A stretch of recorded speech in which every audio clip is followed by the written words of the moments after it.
और ईरान को लेकर अमेरिकी राष्ट्रपति डोनाल्ड ट्रंप ने बेहद बड़ा दावा किया है। G7 शिखर सम्मेलन के लिए फ्रांस पहुंचे ट्रंप ने कहा कि ईरान के साथ समझौता पूरी तरह साइन हो चुका है और हार्मोज स्ट्रेट शुक्रवार तक पूरी तरह खोल दिया जाएगा। ट्रंप के मुताबिक बातचीत सकारात्मक रही, हालांकि बीच में अमेरिका को सैन्य कार्रवाई भी करनी पड़ी।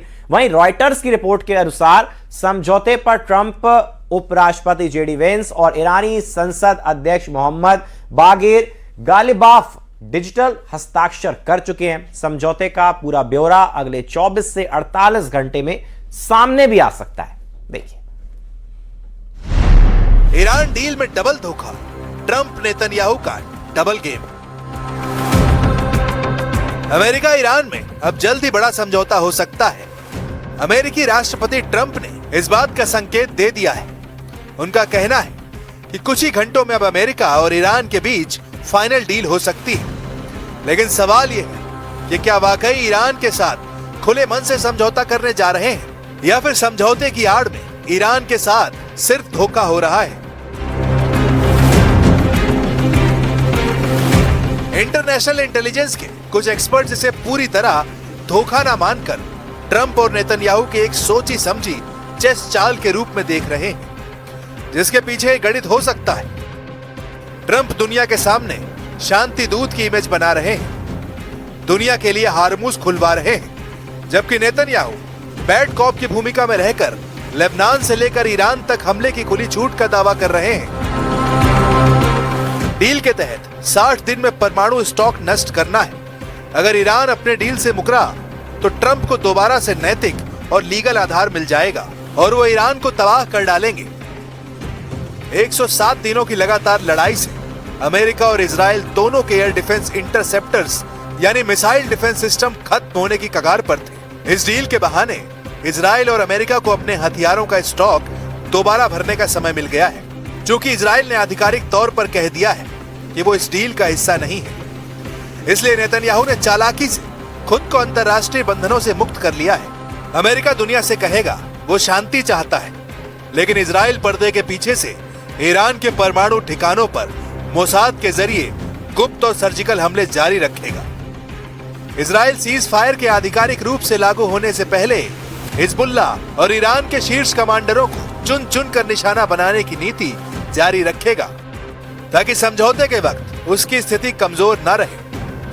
अगर अमेरिका के दबाव में इजराइल को फ्रंट लाइन वॉर यानी आमने सामने का युद्ध रोकना भी पड़ा, तो भी मोसाद के जरिए ईरान के भीतर सीक्रेट ऑपरेशंस, साइबर हमले और परमाणु वैज्ञानिकों या ठिकानों को गुप्त रूप से निशाना बनाने का सिलसिला थमेगा नहीं। ये लगभग तय है।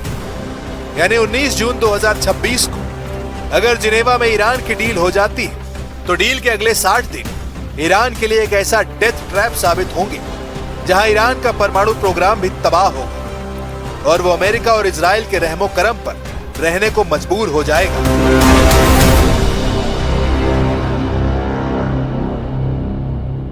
There is no doubt that this agreement is seen as very bad by the majority of the Israeli public. It will definitely damage Netanyahu's standing as somebody who is extremely skilled in both negotiations and relations with the Americans and security, because from both perspectives, things are not looking good. Netanyahu की सरकार में शामिल बेनज़ीर जैसे कट्टरपंथी नेता इस cease fire के खिलाफ सरकार गिराने तक की धमकी दे सकते हैं। नेतन्याहू का पूरा जोर अब ये रहेगा कि वो ट्रंप से इस बात की लिखित गारंटी लें कि अगले 60 दिनों में अगर ईरान ने परमाणु संवर्धन बंद नहीं किया, तो अमेरिका दोबारा ईरान पर प्रतिबंध लगाएगा। अब ऐसी स्थिति में देखना होगा क्या डील ईरान की जीत साबित होगी या फिर ट्रंप की ऐसी गहरी चाल जो हमेशा के लिए ईरान को तबाह और बर्बाद कर देगी।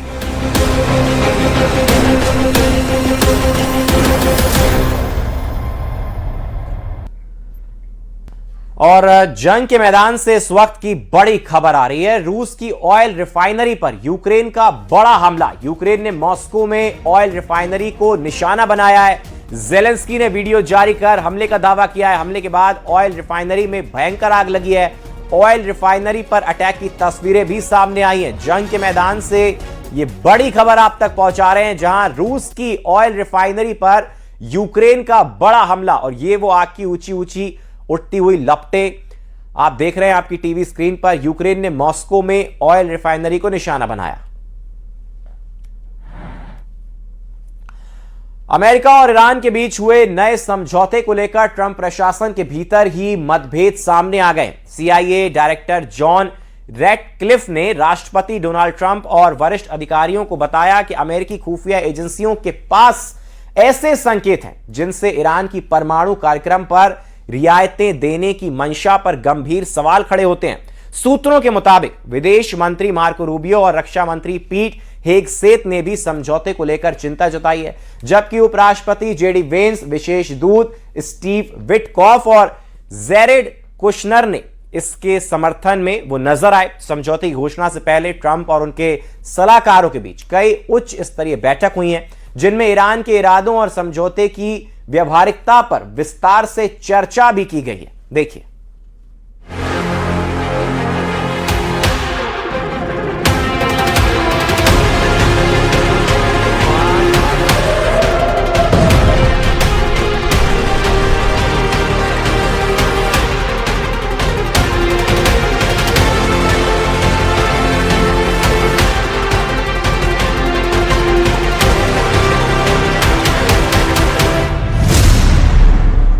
फंस गया ईरान, डील के नाम पर डबल धोखा।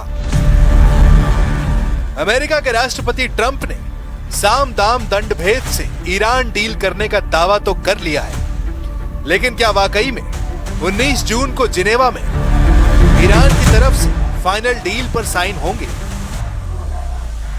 क्योंकि ईरान के अंदर इस डील को लेकर जो गदर और कोहराम मचा है वो बेहद हैरान करने वाला है। ईरान में किसी को भी यकीन नहीं हो रहा है कि 60 दिन बाद ईरान को अपने संवर्धित यूरेनियम पर अमेरिका के साथ एक डील करने के लिए मजबूर होना पड़ेगा। सबसे चौंकाने वाली बात यह है कि ईरान की तरफ से इस डील की पुष्टि ईरान के उप विदेश मंत्री काजिम गरीबाबादी ने की है, जबकि अमेरिका की तरफ से इस ईरानी डील का ढोल खुद अमेरिका के राष्ट्रपति ट्रंप पूरी दुनिया में पीट रहे हैं। आखिर ईरान जिस डील को अपनी जीत बता रहा है, उस डील को लेकर उसकी सुप्रीम लीडरशिप इतना शांत और ठंडा रिएक्शन क्यों दे रही है? हैरान करने वाली बात तो यह है कि जो ट्रंप दावा कर रहे हैं, ईरान से लेकर लेबनान तक युद्ध के सभी मोर्चों पर जंग रुक चुकी है।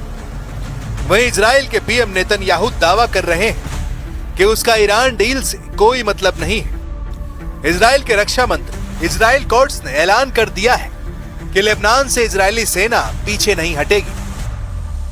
ऐसी स्थिति में यह कैसे कहा जा सकता है कि ईरान अमेरिका या ईरान की डबल जीत है? हम आपको दिखाने जा रहे हैं कि कैसे ईरान ट्रंप के डबल ट्रैप में फंस चुका है और ईरान के लिए यह कितने भारी पड़ने वाला है। 107 दिन बाद ईरानी डील, एक तीर से दो निशाने।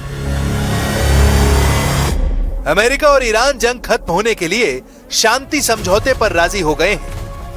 अमेरिकी राष्ट्रपति ट्रंप ने 14 जून को सोशल मीडिया पर लिखा कि ईरान के साथ समझौता हो गया है। ईरान ने कहा कि अमेरिका के साथ कई महीनों की लंबी और मुश्किल बातचीत के बाद दोनों देशों ने शांति समझौते के मसौदे पर सहमति बना ली है और MOU को अंतिम रूप दे दिया गया है। ट्रंप ने कहा कि हॉर्मुज स्ट्रेट को फिर से खोला जाएगा और ईरानी बंदरगाहों पर अमेरिकी नौसैनिकों की नाकेबंदी हटा दी जाएगी।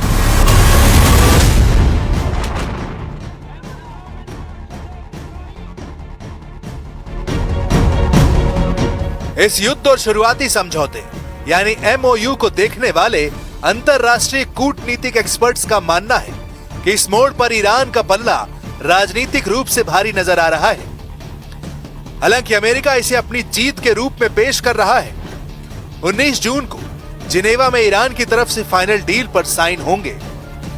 15 जून 2026 को अमेरिका और ईरान के बीच युद्ध समाप्त करने और पीस फ्रेमवर्क पर सहमति बनने की खबरें हैं। फरवरी 2026 में भड़के इस भीषण युद्ध के करीब 3.5 महीने बाद दोनों देश 19 जून को स्विट्जरलैंड में आधिकारिक रूप से इस समझौते पर हस्ताक्षर करने जा रहे हैं। अमेरिका के राष्ट्रपति डोनाल्ड ट्रंप ने सोशल मीडिया पर ईरान डील को लेकर जो लिखा है, उससे साफ पता चलता है कि ट्रंप इस डील को लेकर कितने ज्यादा खुश और उतावले हैं। उन्होंने लिखा, दुनिया के जहाजों अपने इंजन चालू कर लो, तेल को बहने दो। इधर पाकिस्तान के प्रधानमंत्री शहबाज शरीफ ने कहा कि दोनों देश 19 जून को स्विट्जरलैंड के जेनेवा में पीस डील पर दस्तखत करेंगे।